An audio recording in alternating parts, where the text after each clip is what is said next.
ओम नमः शिवाय। सभी व्यूअर्स को धन्यवाद करते हुए अब बुध अपनी राशि बदलने वाले हैं। ये मार्च का महीना काफ़ी टिपिकल होने वाला है। इसका वीडियो मैंने अलग अलग राशि के हिसाब से थोड़ा सा शॉर्ट में बताने की कोशिश की है। अगर आपने नहीं देखा हो तो आप देख लीजिए। अब मार्च के महीने में एक तो क्या है कि अभी चंद्र ग्रहण भी पड़ेगा, होली भी आएगी। अब एक जो परिवर्तन अभी जो होने वाला है, पहला परिवर्तन है। वैसे अभी सूर्य भी परिवर्तन करेंगे राशि अपनी, और उसके साथ बीच में फिर मंगल 15 मार्च से फिर अपनी राशि बदलेंगे। उसका लंबा मैंने वीडियो अलग अलग राशि फल में बनाया है इस माह का। इसमें अभी बुध जो है वो अभी कुंभ राशि में चल रहे हैं, और कुंभ से ये मीन राशि जो कि इनकी नीच राशि है इसमें प्रवेश करेंगे। कब से कब तक रहेंगे, सबसे पहले ये बताना चाहिए। 7 मार्च से लेकर 26 मार्च, मतलब छोटा सा शॉर्ट पीरियड है। लेकिन चूंकि जब भी कोई ग्रह या तो उच्च राशि में हो या अपनी राशि में हो या नीच राशि में हो, तो ये थोड़ा-सा महत्वपूर्ण हो जाता है ये गोचर।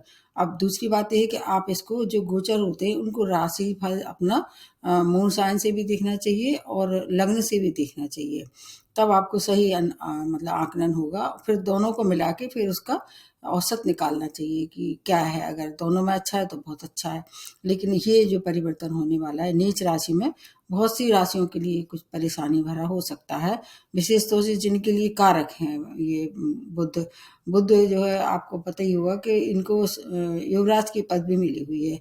जिस राशि के साथ बैठते हैं, जिस नक्षत्र के साथ बैठते हैं, उस तरह की अपना रूप बदल लेते हैं, उसके गुणधर्म अपना लेते हैं। और अभी ये जो मीन राशि है ये किसकी राशि, बृहस्पति की राशि है। इसलिए ज़्यादा घबराने की आवश्यकता नहीं है, क्योंकि बृहस्पति शुभ ग्रह है, धार्मिक ग्रह है, सात्विक ग्रह है। कितना भ्रमित करेंगे। लेकिन इसके साथ एक और बात जरूरी है, क्योंकि राहु पहले से ही वहाँ वित्तवान है, इसलिए राहु की वजह से थोड़ी सी परेशानी हो सकती है। राहु जिस ग्रह के साथ बैठते हैं उसकी शुभता कम कर देते हैं। जैसे राहु मंगल के साथ बैठते हैं तो अंगारा के योग का निर्माण करते हैं। बृहस्पति के पास साथ अगर इनका युति हो जाती है तो गुरु चांडाल योग बनता है। ठीक इसी तरह से बुध के साथ जब इनकी युति बन जाती है तो जड़त्व दोष बनता है। जड़त का मतलब तो आपको जानते ही है कि ये क्या मतलब होता है, जड़ मतलब एक जगह जो बात कहीं रुक जाती है, वहीं मूल जिसको कहते हैं। तो इसलिए थोड़ी सी परेशानी हो सकती है, लेकिन घबराने की कोई बात नहीं है। कुछ समय ये सूर्य के साथ भी रहने वाली हैं, सूर्य का साथ भी रहने वाला है। और कुछ समय बाद फिर ये लगभग शुक्र का भी अच्छा रहने वाला है। अब मैं बताऊंगी उसके बारे में। बुद्धि और ज्ञान का जो है युति बनने वाली है इस समय। इस दौरान ये 3 नक्षत्रों से भी विचरण करेंगे। आपको ये जान के खुशी होगी कि इस दौरान जो नक्षत्र होंगे उसमें से कोई ना कोई नक्षत्र ऐसा अवश्य होगा जो आपके लिए शुभ फलदायक होगा। जिसमें कि 7 से 8 7 मतलब मार्च से 8 मार्च तक ये गुरु के नक्षत्र में रहेंगे, पूरा भाद्रपद। और उसके बाद फिर 9 तारीख से लेके लगभग ये 16 तक रहेंगे उत्तरा भाद्रपद, जो कि शनि का नक्षत्र है। और लास्ट में फिर रेवती नक्षत्र बुध का नक्षत्र है, 16 से लेकर 26 के बीच में रहेंगे। तो इसका भी बहुत ज़्यादा व्यापक प्रभाव होगा। उसका मैंने एक बहुत अच्छा लंबा वीडियो भी बनाया है, और अभी भी बनाया है। हर एक ग्रह में कौन कौन से नक्षत्र आते हैं उसको आप जरूर देखिए, क्योंकि बहुत महत्वपूर्ण है वो वीडियो। अब आपके नेटर चार्ट में जहाँ पर 3 नंबर लिखा होगा उसके मालिक हैं बुध, और जहाँ पर 6 नंबर लिखा होगा तो अलग अलग लगने के हिसाब से भाव फर्क हो सकता है, लेकिन राशि यही रहने वाली है, मतलब मिथुन और कन्या। और अभी जो प्रवेश करने वाले हैं वहां पर 12 नंबर लिखा होगा। तो जब ये 12 नंबर में प्रवेश करेंगे तो एक सप्तम दृष्टि इनकी अपनी स्वयं की राशि कन्या राशि पे होगी। इसलिए थोड़ा सा इसका भी मतलब अशुभता में कमी होगी। जब कोई भी ग्रह अपनी राशि को देखता है तो थोड़ी सी उसमें कम अशुभता होती है। और ये मीन राशि जल तत्व की राशि है, और ये जो बुध है वो पृथ्वी तत्व के हैं। ये भी अगर देखें तो एलिमेंट के हिसाब से भी थोड़ा सा आकलन कर लेना चाहिए। इस दौरान जब ये मीन राशि में प्रवेश करेंगे तो इसके कारतत्व में थोड़ी सी कमी आएगी। जैसे कि अगर आप शेयर मार्केट का अगर आप शौक रखते हैं, वहाँ सावधानी रखनी चाहिए। स्टूडेंट के लिए थोड़ा समय क्रिटिकल हो सकता है। व्यापारियों के लिए समय थोड़ा सा घातक हो सकता है। और अगर वाणी से जुड़े कोई कार्य करते हैं, मतलब करियर में अगर जैसे बैंकिंग है या टीचिंग है या अच्छे मतलब वकील हैं, उनको भी थोड़ी सावधानी रखनी पड़ेगी। हर एक राशि वालों को मिले जुले प्रभाव रहेंगे। घबराने की तो बिल्कुल भी आवश्यकता नहीं है। ये 19 दिन का कुल मिला के समय है। थोड़ा सावधानी रखते हैं तो आप अपने ये जो आने वाले संकट है उससे बचाव कर सकते हैं। संकट आएगा लेकिन आप उससे बच निकलते हैं। अब प्रारंभ करते हैं सबसे पहले मेष राशि से। मेष राशि स्वामी राशि मंगल है, जो बुध के मित्र नहीं है। आपके ये जो भाव में है वो भी ज़्यादा अच्छा नहीं है। 12वें भाव में ये गोचर करके 3 और 6 भाव को भी एक्टिवेट कर देंगे, जहाँ पर 3 नंबर, जहाँ पर 6 नंबर लिखा होगा। आपके लिए अगर आप विदेश में कोई जाने की कोई योजना थी, या वहाँ वीज़ा के लिए या वहाँ सेटलमेंट के लिए अप्लाई किया था, थोड़ा सा उसमें डिले कराएंगे लेकिन देंगे ज़रूर, ये बात निश्चित है।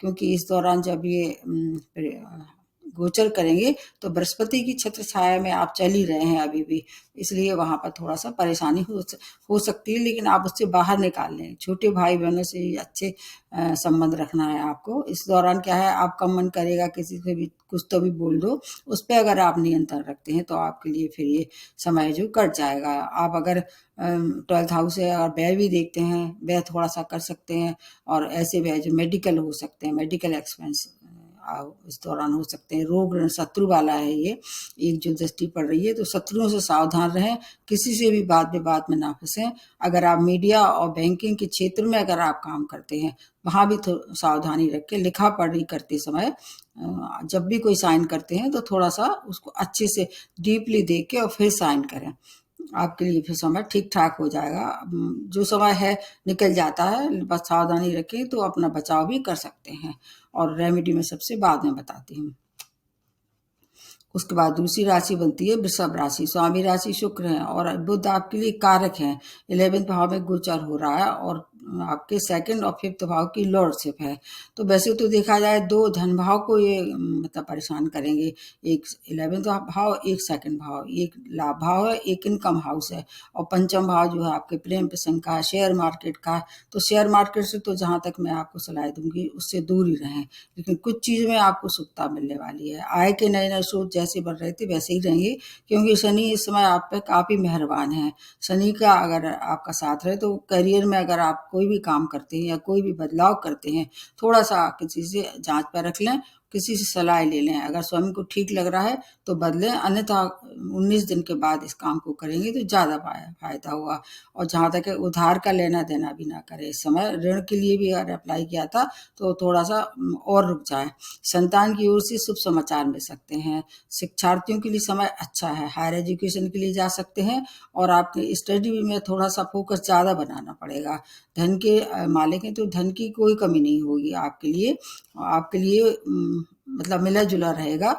2nd भाव में है तो वाणी का अगर आप ध्यान रखते हैं, 2nd भाव के मालिक हैं, किसी से भी क्रोध ना करें, वाद विवाद ना करें, और अपनी वाणी पे नियंत्रण रखते हैं तो आपके लिए धन का आगमन होगा, और जो व्यवधान है धीरे धीरे समाप्त हो जाएंगे, और आप ऊंचाइयों तक पहुंचाने का एक रिस्पॉन्सिबिलिटी शनि पे है। शनि आपको जैसे ही शुभ सूचना मिलती है वैसे ही देते रहेंगे। आपके लिए भी समय ठीक है, क्योंकि शुक्र भी अभी कुछ दिनों बाद फिर उच्च राशि में आ जाएंगे, इसलिए उसका भी फायदा आपको मिलेगा। अब तीसरी जो राशि बनती है मिथुन राशि, इसके तो स्वामी राशि है, और स्वामी राशि जब कभी नीच हो जाता है तो जितने शुभ प्रभाव से मिलने वाले थे उसमें कमी आ जाएगी। 10वें भाव में गोचर होके आपके लग्न और 4th भाव की लॉर्डशिप है। तो 10वां भाव किसका है? कैरियर का है। कैरियर में आपकी लिए परेशानी हो रही है। अगर आपको कहीं नए जॉब के लिए तलाश कर रहे थे तो अभी और थोड़ा सा इंतजार करने पड़ेगा 19 दिन, उसके बाद फिर आपको वहां से शुभ सूचना मिल सकती है। भूमि वाहन के सुखों में भी कमी, क्योंकि 4th भाव और 10th भाव एक दूसरे को अक्सर देख रहे हैं, इसलिए अगर कोई खरीदते हैं इस समय वाहन या भूमि, तो मतलब जो अपने साइन करते हैं थोड़ा सा ध्यान करके साइन करें, ऐसा ना हो कि गलत डिस्प्यूटेड प्रॉपर्टी आपके हाथ में आ जाए। लेकिन आएगा ज़रूर, आपके पास अवसर मिलेंगे, क्योंकि आपके लिए भी शनि काफ़ी अच्छी स्थिति में है। तो थोड़ा इंतजार करते हैं, देख परख के अगर आप निर्णय लेते हैं, क्योंकि बुद्ध क्या है, ये बुद्धि के भी हैं, तो निर्णय क्षमता थोड़ी सी अगर आपको लग रहा है अपने आप पे आत्मविश्वास नहीं है, किसी से सलाह ले लें, क्योंकि राहु भी इस समय भ्रमित करने वाले हैं।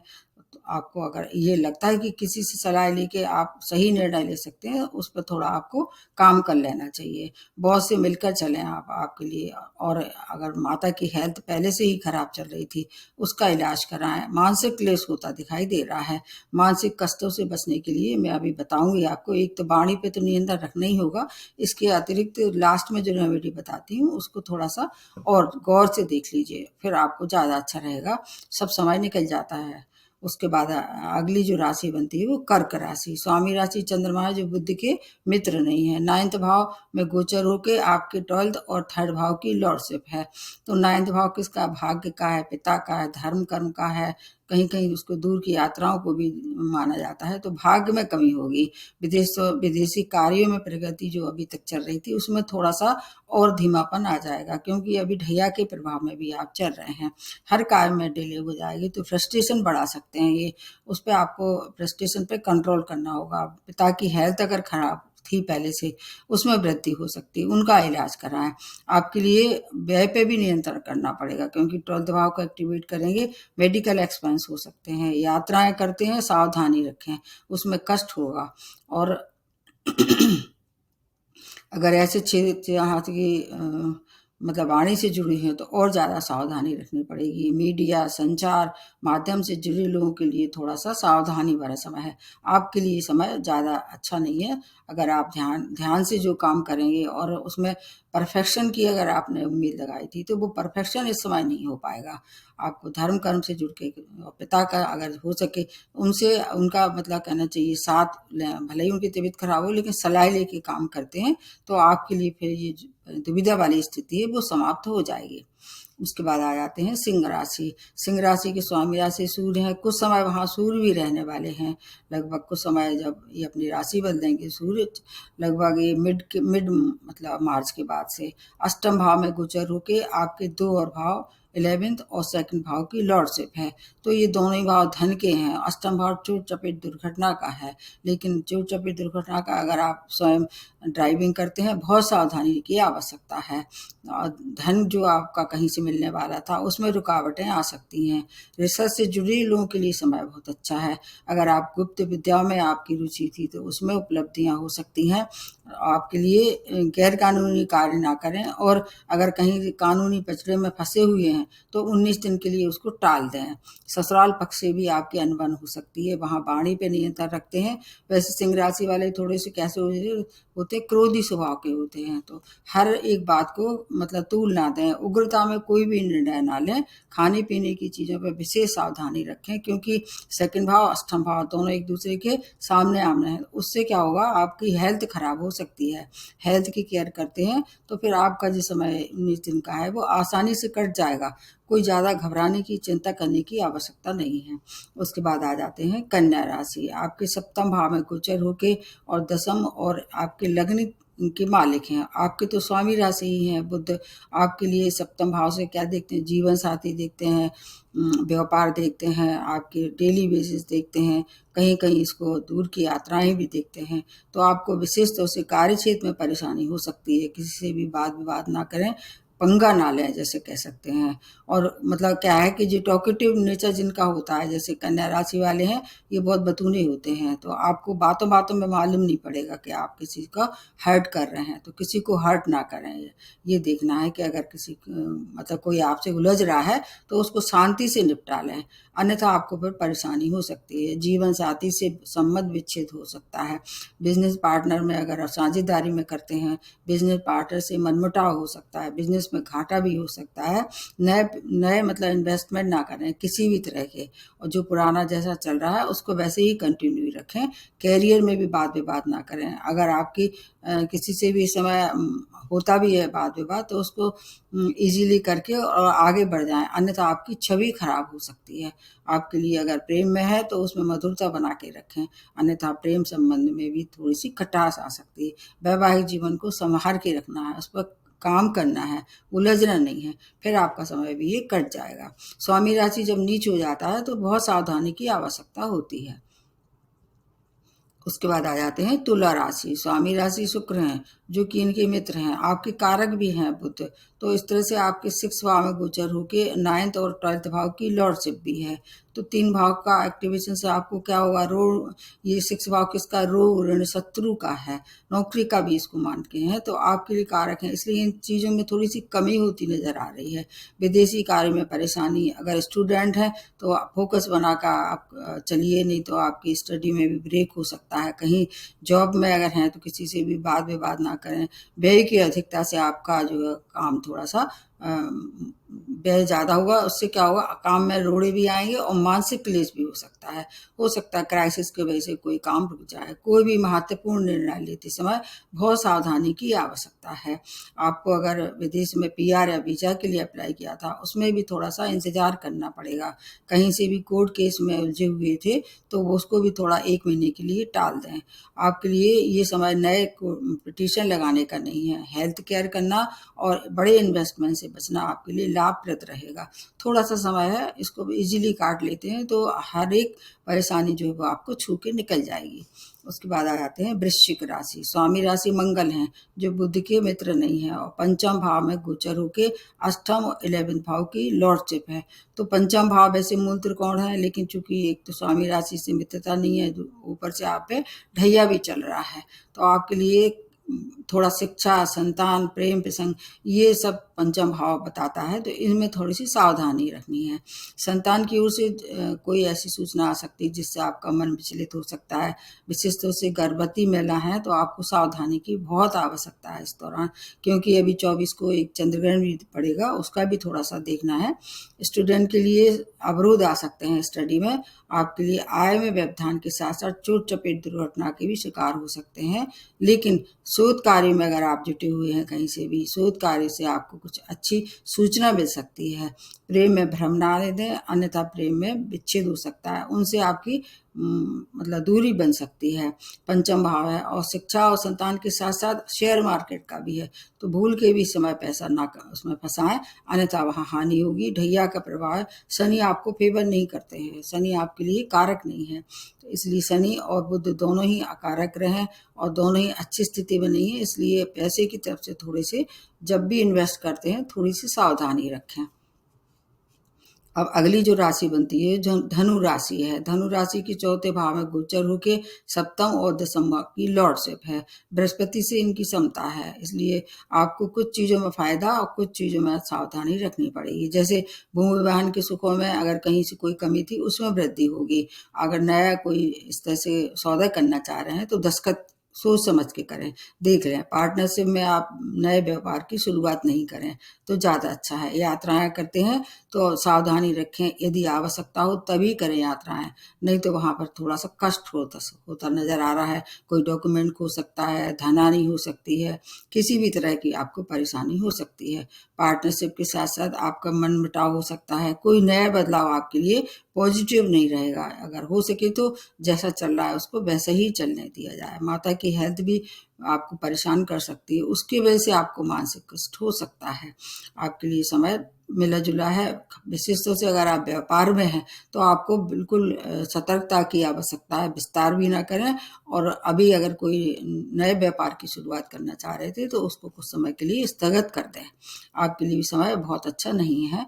अब अगली जो राशि बनती है वो मकर राशि। स्वामी राशि शनि है। अब अच्छी प्रबल अवस्था में आपके ये जो अभी गोचर हो रहा है वो थर्ड भाव में गोचर होके 6 और 9th भाव के लॉर्डशिप है। आपके भाग्येश हैं बुध, ये नीच हो गए हैं तो भाग में थोड़ी सी कमी होती नजर आ रही है। यात्राएं दूर की होंगी, वहां सावधानी रखनी पड़ेगी, यात्राओं में कष्ट हो सकता है।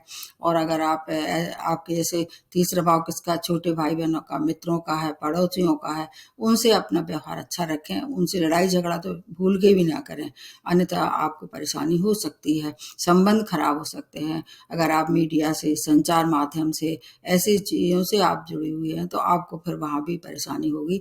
अगर आप वाणी पे नियंत्रण करते हैं तो आपके लिए फिर ये समय कट जाएगा। पिता की हेल्थ भी खराब हो सकती है। घर में अगर आप धार्मिक आयोजन करते हैं तो उससे आपका बचाव होगा। आपको पेपर वर्क करते समय बहुत सावधानी रखनी पड़ेगी। कोई नया कार्य करते समय अगर आपको आवश्यकता हो तो किसी से अगर समझ में नहीं आ रहा हो तो विचार विमर्श करने में कोई हर्ज नहीं है। करके फिर अगर आप आगे बढ़ते हैं तो बहुत सी जो है मुसीबतों से बच सकते हैं, क्योंकि आप पे अभी 7.5 का लास्ट फेस है। धन के लिए तो कोई परेशानी नहीं है, लेकिन हो सकता है राहु की वजह से थोड़ी सी स्थितियों का अलग तरह से आप सोच बना के चलें, उससे परेशानी हो सकती है। अब उसके बाद आ जाते हैं कुंभ राशि। स्वामी राशि आपके भी शनि है। ये जो गोचर हो रहा है ये आपके सेकंड भाव में होके और पंचम और अष्टम की लॉर्डशिप है। तो आपके परिवार सेकंड भाव किसका है? आपका लाभ का है। लाभ में थोड़ी सी कमियां हो सकती है, परिवार के रिश्ते खराब हो सकते हैं, उनके वाणी पे अगर आप नियंत्रण नहीं रखते हैं तो आपके परिवार के रिश्ते खराब हो सकते हैं। खाने पीने का आपका इस समय क्या होगा, बहुत रुचि बढ़ाएंगे आपका। कई बार ऐसा होता है कि आप ऐसी चीज़ों के खाने का मन होता है, जैसे फास्ट फूड है या ऐसी चीज़ जो आपके हेल्थ को प्रभावित कर सकती है, उस पर आपको नियंत्रण रखना पड़ेगा। शेयर मार्केट से भूल के भी इन्वेस्ट ना करें, क्योंकि इसमें आप पे भी अभी 7.5 चल ही रहा है, उसका आपको ध्यान रखना पड़ेगा। आपके लिए अगर आप शिक्षार्थी हैं, विद्यार्थी हैं, तो आपको अपना फोकस बनाना पड़ेगा पढ़ाई पे। अगर आपने पहले से कोशिश की थी हायर एजुकेशन के लिए, तो ये समय उसके लिए भी थोड़ा सा डिले हो सकता है। आपको चोट चपेट दुर्घटना से ड्राइविंग करते हैं, बहुत सावधानी की आवश्यकता है। कोई भी रिस्की न तो आप धन इन्वेस्टमेंट करें, ना कोई यात्रा करें, और कोई रिस्की मतलब ऐसा हेल्थ से रिलेटेड कोई कार्य है उस पर थोड़ा सा अभी विचार विमर्श करें। 19 दिन के लिए टाल के करते हैं तो फिर ये जो परेशानी है उससे आप अपना बचाव कर सकते हैं। क्योंकि कुंभ राशि है, अभी शश नामक जो पंचमा पुरुष बन रहा है उससे धन की कोई क्राइसिस नहीं हुई, लेकिन चूंकि इनकी जो दृष्टियां होती हैं शनि की, उनसे आपको जैसे अभी तक कर रहे थे बचाव, वैसे ही करें। अब उसके बाद लास्ट में जो बनती है वो मीन राशि। आपके तो लग्न में ही आ रहे हैं, राहु भी आपके यहाँ पहले से ही चल रहे हैं लग्न में, और लग्न में कोई भी अगर ग्रह ऐसा आ जाता है तो आपको सबसे ज़्यादा परेशानी हो सकती है। जड़त्व दोष जिसको कह सकते हैं, आपकी नेटल चार्ट में बहुत पावरफुल बना हुआ है। दो और भाव के मालिक हैं, जैसे 4th और 7th भाव की लॉर्डशिप है। तो बुद्धि आपकी भ्रमित करेंगे, आपका जो आपको हानि पहुंचा सकती है। तो बुद्धि पे कंट्रोल करें, नियंत्रण रखें, किसी से सलाह लेने और नए कार्य की शुरुआत बिल्कुल ना करें, ना बिजनेस शुरू ना करें। अगर वैवाहिक योग कोई प्रपोजल आ रहा है कुछ समय के लिए टाल दें। वैवाहिक संबंध में भी मधुरता बना के रखें, नहीं तो फिर वहाँ आपके संबंध खराब हो सकते हैं। आपको अगर कोई भूमि वाहन का सौदा करना चाह रहे थे तो उसमें भी डॉक्यूमेंटेशन देख के फिर साइन करें। हो सकता है अगर कोई गलत प्रॉपर्टी हाथ में आ जाए तो धन हानि भी हो सकती है, उसको 19 दिन के बाद उस पर सही निर्णय लें। क्योंकि इस समय जब आपकी मति भ्रम हो जाएगी, बुद्धि भ्रमित हो जाएगी, तो गलत निर्णय ले सकते हैं। उस पर अगर आप कंट्रोल कर पाते हैं तो आप बहुत सी परेशानी से स्वयं बच सकते हैं। स्वयं की हेल्थ भी खराब हो सकती है। इस पे क्या है, अभी जिन पे 7.5 चल रही है, अभी उनको अपनी स्वयं की हेल्थ पे जरूर ध्यान रखना चाहिए। ड्राइविंग करते हैं बहुत सावधानी रखें, बड़े बड़े इन्वेस्टमेंट से दूर रहें इस समय। अगर हो सके तो मतलब इस दौरान यात्रा ना करें, आपके लिए समय बिल्कुल भी अनुकूल नहीं है। नेगेटिविटी बचाने का एक सबसे अच्छा कारण है चुपचाप शांति से बैठ के घर में जो काम हो रहा है, वैसे भी इस समय काफ़ी ऑनलाइन चल रहे हैं काम, उस पर अपना पूरा फोकस लगाएं, बहुत सी परेशानी से बच सकते हैं। तो ये तो मैंने बताया कि बुध जो है वो अपनी नीच राशि में किसको कितना प्रभाव देंगे। अब नक्षत्रों के हिसाब से भी मैंने बता दिया है, और एक जो वीडियो मैंने अलग अलग नक्षत्रों के लिए बनाया उसको भी देखना है। मार्च का जो मैंने पूरा राशिफल बनाया है माह का पूरा, उसको भी देख के फिर आगे बढ़ना है। अब इस समय की रेमेडी में बता देती हूँ। क्योंकि बुध क्या है, वैसे सुकुमार हैं, ये युवराज हैं, ये खराब ग्रह नहीं है, पापी ग्रह नहीं है, लेकिन चूंकि अभी इनकी नीच राशि है और राहु का इनका साथ है, इसलिए ये थोड़ा सा परेशानी दे सकते हैं। वैसे तो ये शुभ ग्रह के साथ हैं, तो थोड़ी अशुभता में निश्चित रूप से कमी होगी, और उससे अगर कोई दुष्प्रभाव हो भी रहा है उससे कैसे छुटकारा पाएं, सबसे अच्छी रेमेडी बता देती हूँ। अगर आप घर में ही रह के कर सकते हैं, गणेश जी की उपासना कीजिए जितना हो सके। जैसे दूर्वा चढ़ाइए, उनको मोदक चढ़ाइए, और मतलब अपनी तरफ से कोशिश कीजिए, जैसे आरती है, उनके मंत्र हैं, ये करके फिर आप घर में रह के ये दुष्प्रभाव से बच सकते हैं। अगर आप ऐसी जगह रह रहे हैं, गाय को अगर आप सेवा कर सकते हैं, गाय को हरा चारा खिलाएं, उनकी सेवा करें और अगर गाय नहीं है तो आप किसी भी मंदिर में जाके हरे फल का दान कर सकते हैं, हरी सब्जियों का दान कर सकते हैं। और बुआ मौसी का सम्मान करें, और किन्नरों को भी अगर आपके आसपास हैं तो उनको भी खुश रखें, किसी भी तरह से उनको जो भी चाहें उनको उनका आशीर्वाद लें। तो बुद्ध का दुष्प्रभाव से आप स्वयं को बचा सकते हैं। और शुभ फल तो खैर ऐसा है कि मिल ही रहे हैं। 19 दिन का समय है, अगर शांति से काट लेते तो कोई ज़्यादा हलचल नहीं होगी। बस आसपास जो हो रहा है उस पर थोड़ा सा आप अपना नियंत्रण रखते हैं, और अपनी वाणी विशेषतों से। और बुद्ध क्या है, स्किन की भी बीमारी देते हैं, तो इन सब चीज़ों अगर स्वयं बचाव करें तो बहुत अच्छा है। बिल्कुल घबराने की आवश्यकता नहीं है। नमस्ते और धन्यवाद।